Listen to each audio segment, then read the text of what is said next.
नमस्कार. 10 फेब्रुवारी 2026 ही तारीख बघायला गेलं तर अगदी सामान्य वाटते हो ना.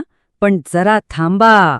आज आपण हेच बघणार आहोत की फक्त एका दिवसाच्या बातम्या, फक्त एका दिवसाच्या बातम्या आपल्या देशाचं भविष्य कसं घडवू शकतात, त्यावर कसा प्रकाश टाकू शकतात.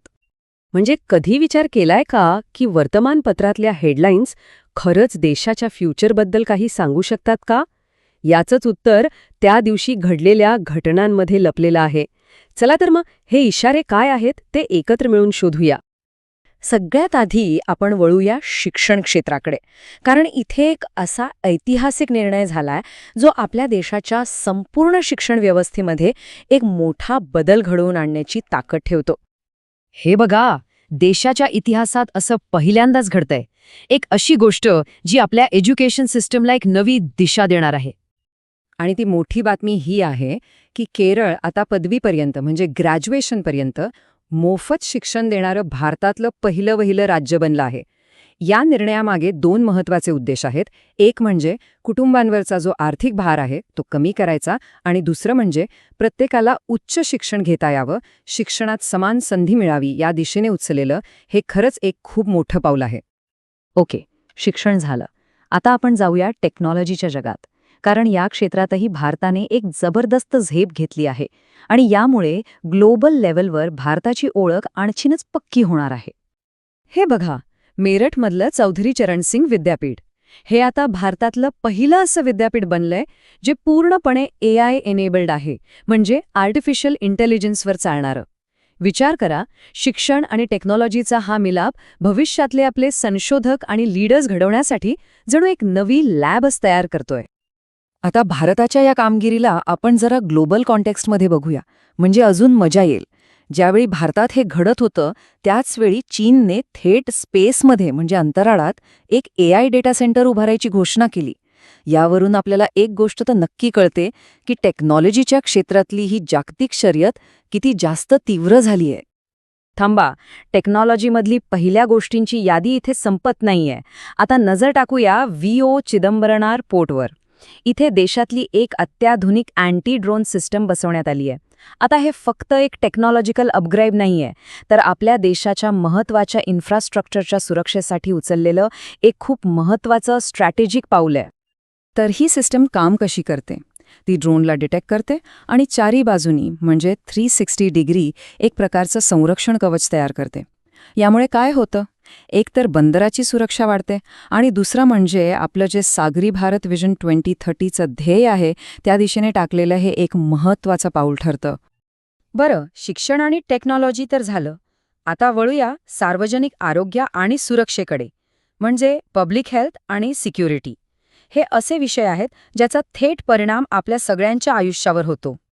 10 फेब्रुवारी याच दिवशी असतो राष्ट्रीय जंतनाशक दिवस.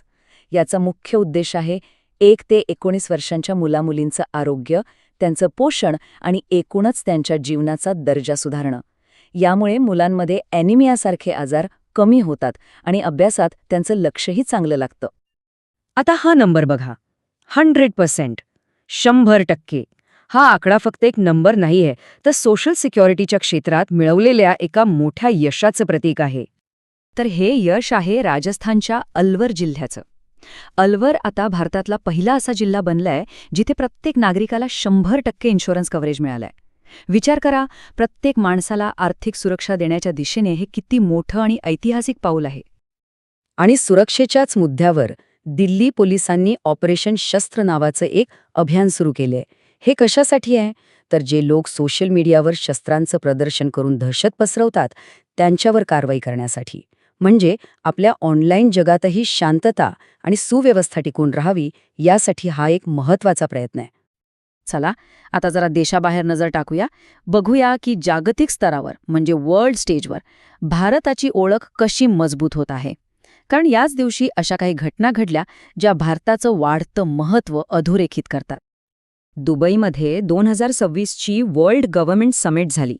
इथे जगातले मोठे मोठे नेते एकत्र आले होते भविष्यात सरकारं कशी चालतील यावर चर्चा करायला.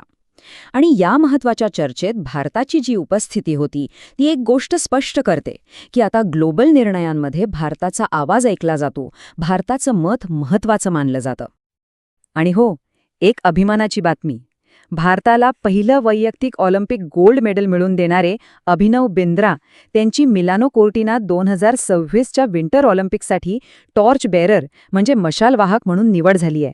हा सन्मान म्हणजे काय? तर जागतिक क्रीडा विश्वात भारताला किती मान आहे याचंच हे एक प्रतीक आहे. आता आणखी एक गोष्ट. केरळनंतर गोवा हे देशातलं दुसरं राज्य बनलंय ज्यांनी स्वतःचा एक बर्ड ॲटलास प्रकाशित केला आहे. आता हे काय दाखवतं? हे दाखवतं की भारत बायोडायव्हर्सिटी जपण्यासाठी किती सिरियस आहे आणि पर्यावरणाच्या रक्षणासाठी जे जागतिक प्रयत्न सुरू आहेत त्यात भारत ही खांद्याला खांदा लावून उभा आहे. तर मग या एका दिवसावर नजर टाकली तर आपल्याला काय दिसतं? बघा, पदवीपर्यंत मोफत शिक्षण देणारं पहिलं राज्य, पहिलं AI enabled university, anti drone system असलेलं पहिलं बंदर आणि 100% इन्शुरन्स असलेलं पहिलं जिल्हा. म्हणजे हा दिवस खऱ्या अर्थाने पहिल्या पावलांचा दिवस होता, नाही का? आता ह्या सगळ्यावर एक मोठा प्रश्न उभा राहतो की हे सगळे पहिले उपक्रम भारताला भविष्यात कुठे घेऊन जाणार आहेत? खरंय, यातलं प्रत्येक पाऊल एकटं पाहिलं तर कदाचित लहान वाटेल. पण जेव्हा हे सगळे एकत्र येतात तेव्हा एका मोठ्या आणि प्रगतिशील बदलांची सुरुवात होते. आणि कोण जाणे, कदाचित भविष्याची मोठी गोष्ट आजच्या याच लहान लहान पावलांमध्ये लपलेली असेल.